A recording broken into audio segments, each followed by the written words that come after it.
السلام عليكم ورحمة الله وبركاته. طلبات الصف الثاني الإعدادي معاكم مكملين في إجابة تقييمات، والنهاردة إن شاء الله هنحل معاكم إجابة تقييم الأسبوع الثاني عشان نبقى متقدمين خطوة عن المدرسة ونقدر في أي وقت نحل التقييمات ونقفل فيها بإذن الله. ويلا بينا نبدأ النموذج ألف. والمجموعة ألف أجب على الأسئلة التالية من نص الاستماع. استمع إلى درس الهوية والعالمية اللي هو برضه مكمل معانا بتاع الوحدة. فبيقول ضع علامة صح أمام العبارة الصحيحة وعلامة خطأ أمام العبارة الخطأ. تعد قضية الهوية من القضايا الأساسية عند جميع الأمم. الكلام ده صح؟ الكلام ده صح. ليس هناك خطر على قيم الانتماء والهوية في ظل العولمة. هل هنا نفهم كده الكلام بالراحة؟ مفيش خطر على قيم الانتماء والهوية في ظل العولمة؟ لا، في خطر وخطر كبير جدا. طيب نطلع درس البطل الإنساني الشهيد إبراهيم الرفاعي. يقول وبينما تتعالى أصوات الأذان من مسجد قرية المحسمة في الإسماعيلية إذ سقطت إحدى دنات مدفعية العدو قرب موقع البطل فتصيبه إحدى شظاياها المتناثرة ويسقط الرجل الأسطوري جريحا فيسرع إليه رجاله في محاولة لإنقاذه ولكنه يطلب منهم الاستمرار في معركتهم ومعركة الوطن ويلفظ البطل أنفاسه صائما وينضم إلى طابور الشهداء. جمع كلمة موقع مواقع، برافو عليكم. مضاد كلمة يسقط عكسها إيه؟ ينهض. علاقة قوله إذ سقطت إحدى دنات العدو فبيقول بينما تتعالى الأصوات من مسجد قرية المحسمة في الإسماعيلية بينما بتتعالى الأصوات المسجد إيه اللي حصل؟ سقطت إحدى الإيه؟ القذائف. يبقى هنا دي إيه؟ نتيجة. استخرج من النص السابق قيمة إيجابية. إيه القيمة الإيجابية هنا؟ في معركة وفي شظايا وأسطوري وفي شهداء. يبقى هنا في قيمة من القيم الإيجابية الإيه؟ التضحية والفداء. التضحية والإيه؟ والفداء دي قيمة مهمة جدا بنتعلمها إن احنا نضحي عشان وطننا. طيب سؤال النحو بيقول بني كن عالما أو متعلما. نقسم القطعة.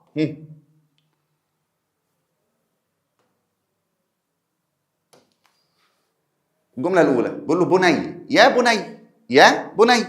طب فين الأداة؟ حذفها للقرب. أنا لما أكون قريب من ابني فأقول له إيه؟ بني ابني. خلاص كده؟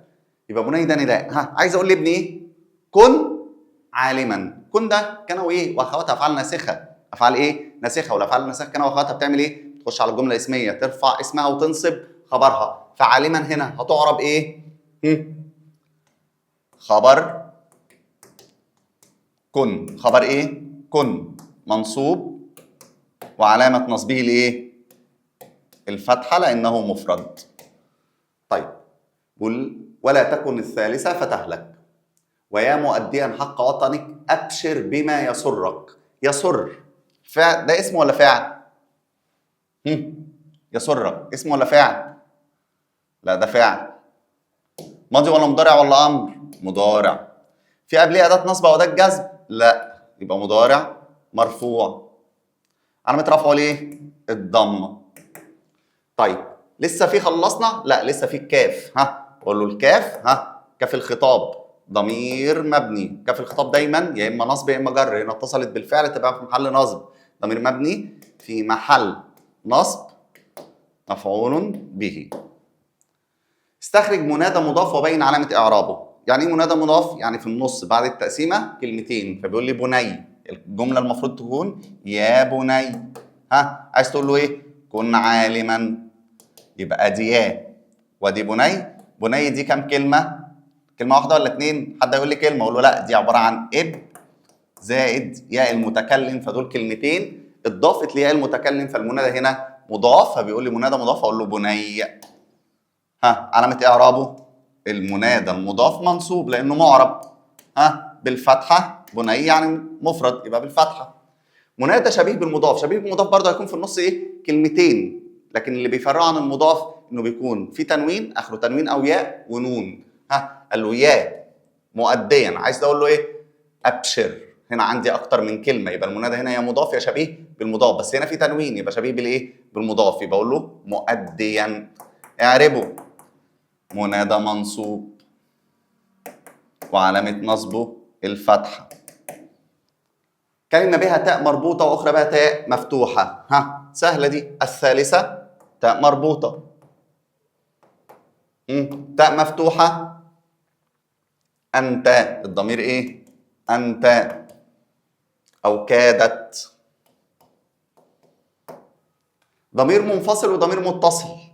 منفصل هو، هي، أنت، أنت، عندي كلمة إيه؟ أنت. ضمير متصل، كن عالما وتألى تكن سلام فتهلك ويا مؤديا حق وطنه. هاء الغيبة هنا ضمير متصل في محل جر مضاف إليه لأنها اتصلت بالإيه؟ بالاسم. منادى مبني، مبني يعني إيه؟ مبني يبقى يا إما علم مفرد يا نكرة مقصودة، يا علم مفرد يا نكرة مقصودة. أو كلمة إيه؟ أيها وأيتها، يبقى المنادى المبني هنا كلمة إيه؟ أيها، لأن هو هنا إيه؟ نكرة مقصودة. أيها وأيتها على طول أول ما أشوفها طلعها منادى نكرة مقصودة، علامة بناء إيه؟ مبني على إيه؟ على الضم في محل نصب. مبني على الضم في محل ايه؟ نصب. يقول يا مالك المال لا تبخل به على من يحتاج اليه، اجعل الخطاب لجمع المذكر. جمع مذكر، يبقى انا قبل ما اجمع او اسني زي ما اتعلمنا لازم اعرف نوع المنادى. يا مالك، عايز اقول له ايه؟ مالك دوت، قال لي مالك المال، عايز اقول له ايه؟ لا تبخل. يبقى دول كام كلمه؟ كلمتين. يبقى المنادى عندي يا مضاف يا شبيه بالمضاف. طب في تنوين في مالك؟ لا. فيها ونون؟ لا. يبقى المنادى هنا ايه؟ مضاف. طالما مضاف يبقى اقول ايه؟ مالكون او مالكين. طب هقول مالكين عشان منصوب. طب ينفع احط النون؟ قال لي لا، تحذف النون عند الاضافه. ركز في النقطه دي مهمه جدا. تحذف نون المثنى وجمع المذكر عند الاضافه. فاما اقول يا مالكين مش هحذف النون. ليه؟ عشان اتضافت. يبقى يا مالكي المال لا تبخلوا به على من يحتاج ايه؟ اليه. نتنقل لمجموعه باء. بيقول اولا نص الاستماع، نص المتحرر. العولمه وتغيير القيم المجتمعيه. استمع ثم اجب. العولمه تعني ان العالم صار قريه صغيره تشترك في الوسائل والاهداف، الكلام ده صح. الامم الواعيه هي التي تحارب الفكر الوافد او الفكر الوافده التي تستهدف قيمها. طبعا لازم نحاربها. القراءه من درس البطل الانسان ابراهيم الرفاعي. هكذا يا بني يذكرنا استشهاد ابراهيم الرفاعي على ان الحفاظ على الهويه المصريه ارث عظيم يتوارثه الابناء عن الاباء جيلا بعد جيل، فلتجعل يا بني من سيره هذا البطل نبراسا لحياتك، ولتتعلم ان المصري الاصيل لا يفرط في وطنه ولا يتخلى عن هويته بل يحيا شجاعا ويموت عزيزا. تخير جمع كلمه سيره، سير. معنى كلمه نبراس، نبراس يعني مصباح. تمام كده؟ هو عايز المرادف فانا هكتب مصباح. طب انما لو اراد المراد بها ايه؟ علامه. المراد علامه، انما هو هنا قال لي مرادف. معناها ايه؟ نبراس مصباح. علاقه قوله ولا يتخلى عن هويته. فين الجمله؟ اهو ولا يتخلى عن هويته. بيقول ولتتعلم ان المصري لا يفرط في وطنه ولا يتخلى. طب ما هو ما بيفرطش، هياها يتخلى. يبقى العلاقه هنا ايه؟ تأكيد. العلاقة هنا ايه؟ تأكيد. بيأكد بيقول نفس الكلام. باين من خلال الفقرة الهدف الرئيسي لتذكير الأجيال بسيرة البطل. ليه هما هنا بيأكدوا لنا؟ عشان تكون نبراس لحياته وليتعلم أن المصري الأصيل لا يفرط في ايه؟ وطنه ولا يتخلى عن هويته. دي الإجابة رقم 2. ده السؤال رقم ايه؟ 2. يبقى ايه الهدف الرئيسي لتذكير الاجيال بسيره الابطال؟ عشان نجعل من سيره هذا البطل تجعلها نبراس لايه؟ لحياتك، وتتعلم ان المصري الاصيل ما بيفرطش في وطنه ولا يتخلى عن هويته. النحو. يا امنا مصر انت جديره بالحب والفضيله، فانت تعطين ولا تبخلين، وتصونين العهد ولا تغدرين، ولا يضيق صدرك باللاجئين، فلتصونوا عهدها ايها المصريون، وليؤدي كل فرد وكل بيت وكل اقليم ما عليه تجاه هذا الوطن العظيم حتى يتبوأ مكانه الايه؟ الاسمى. خلاص كده انا قسمت الايه؟ قطع الجمل. بيقول اعرب الكلمات اللي فوق الخط. انت جديره، اي ضمير منفصل هيعرب ايه؟ مبتدا واللي بعده خبر. فانت ضمير منفصل، يبقى جديره تعرب خبر. يبقى كلمه جديره تعرب ايه؟ خبر. والخبر دايما ايه يا شباب؟ مرفوع. وعلامه رفعه ليه؟ الضمه لانها مفرد. طيب الكلمه الثانيه انا عايز اعرفها، ولا يضيق صدرك. مين اللي هيضيق؟ ده فعل هنساله بمن وايه وماذا. مين اللي هيضيق؟ صدرك. يبقى صدرك هنا ايه؟ فاعل. والفعل ايه يا شباب؟ برافو عليكم، مرفوع. والصدر مفرد يبقى مرفوع بالايه؟ وعلامه رفعه الضمه. حتى يتبوأ. حتى يتبوأ. يتبوأ ده اسم ولا فعل؟ برافو عليكم، فعل. الفعل هنا ايه؟ مضارع. وطالما هكتب فعل مضارع لازم ابص قبليه في هنا ايه؟ حتى. وحتى دي اداه ايه؟ برافو عليكم، اداه نصب. ان ولن وكي وحتى ولام الايه؟ تعليل. يبقى منصوب بالايه؟ بالفتحه. كده اهي خلصنا الاعرابات. استخرج كلمه بها تاء مربوطه، سهله جدا، كلمه جديره. اخرى بها تاء مفتوحه، انت. حد يقول لي في كلمات تاني دور عليها. بيت. طيب عايز منادى مضاف. آية أداة النداء، أمنا منادى. عايز أقول لها إيه؟ أنت جديرة. دول كام كلمة؟ كلمتين واتضافت للضمير. يبقى كلمة أمنا علامة إعرابها منصوب بالفتحة. عايز كلمة تنتهي بألف لينة.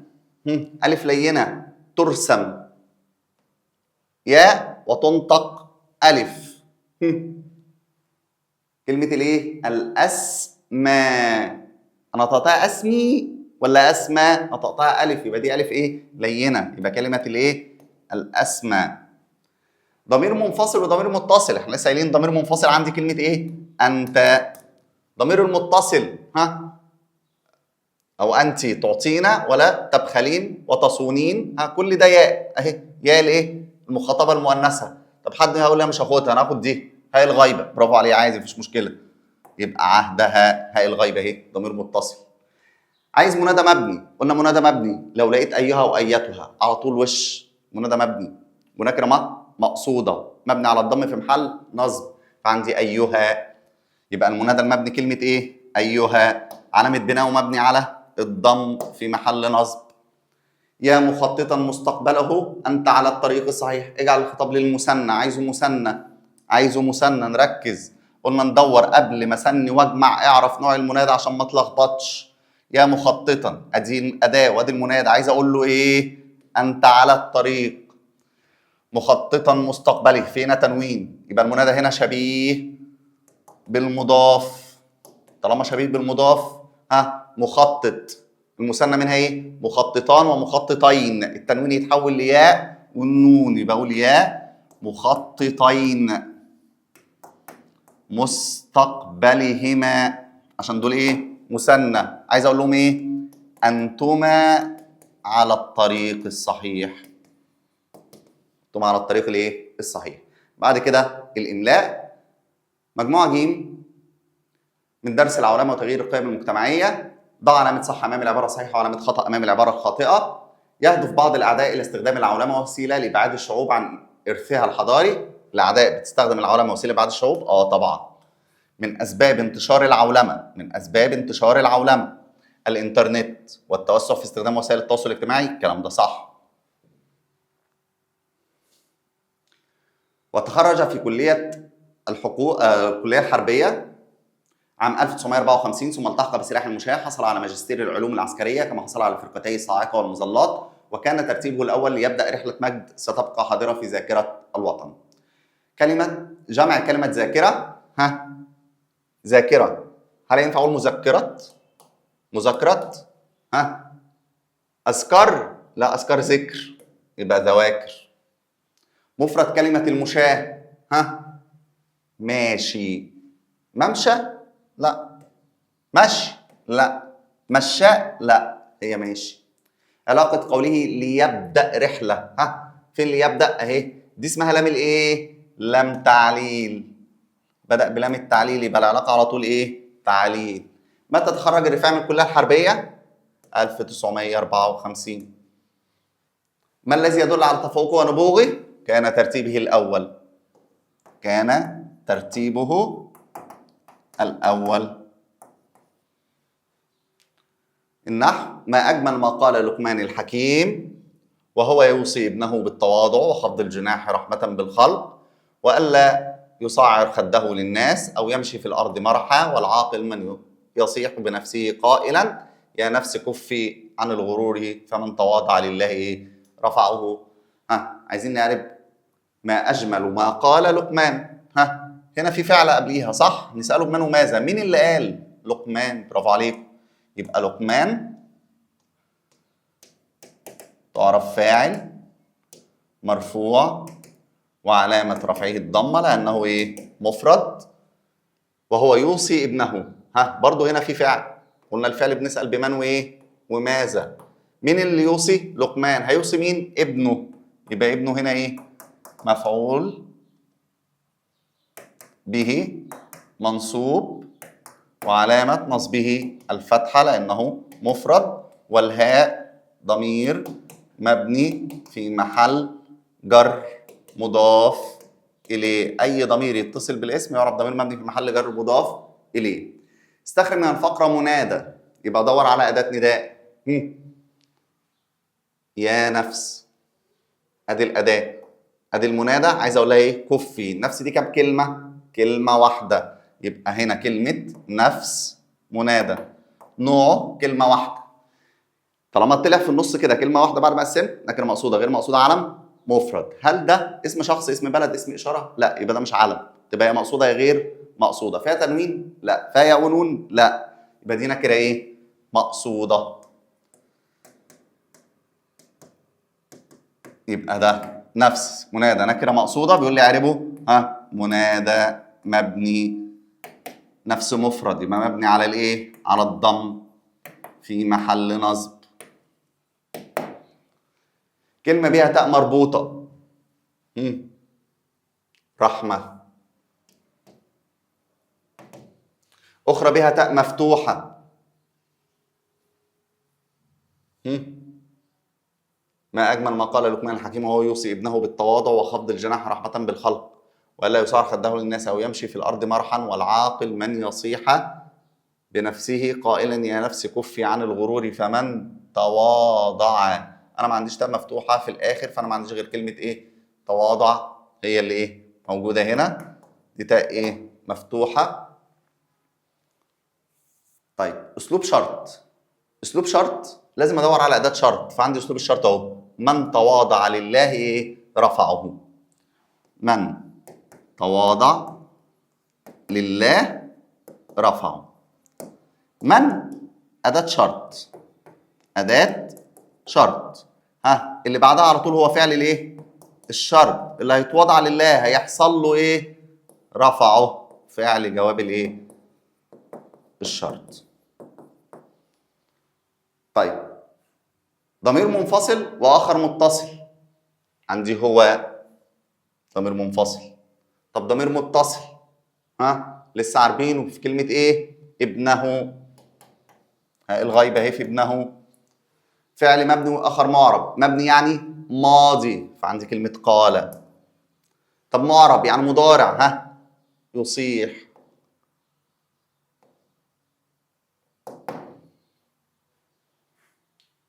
يا سائر تمهل. اجعل الخطاب للمثنى. قلنا قبل ما اثني واجمع لازم اعرف نوع المنادى. يا سائر عايز اقول له تمهل.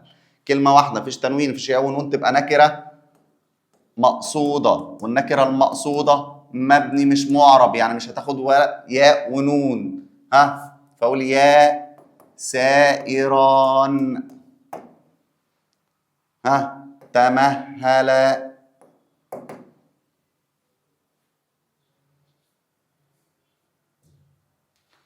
وبكده يكون انتهى التقييم الثاني، وإن شاء الله نشوفكم على خير مع التقييم الثالث والرابع بإذن الله. والسلام عليكم ورحمة الله وبركاته.